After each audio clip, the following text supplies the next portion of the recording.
యోగమా విశ్వతేజ రూపమా ప్రాణమా ప్రణవమా పరమాత్ముని భావమా విశ్వనాథ భువనేశ్వరి కడుపు పంటవు విశ్వమంతా ఆధ్యాత్మికం రగిలించిన మంటవు.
చెట్టు మీద కాకమ్మ కావు కావు అంటే నా కొడుకే వస్తాడాను కొని పాలు తెచ్చి పాశముండుకుంటే ఏ దారి చూసినా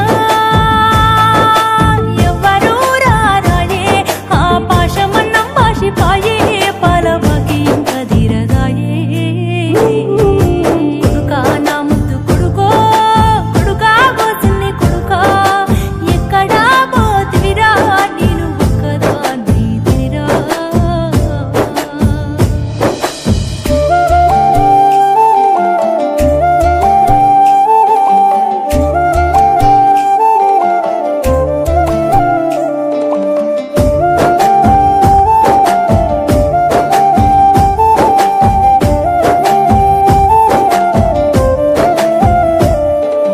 యాడనన్న జాడ దొరికితే ఊలాడబోతానని మొక్కినా 1000 రూపాయలప్పు తెచ్చుకొని ఆట పోతూ తెచ్చుకున్నా.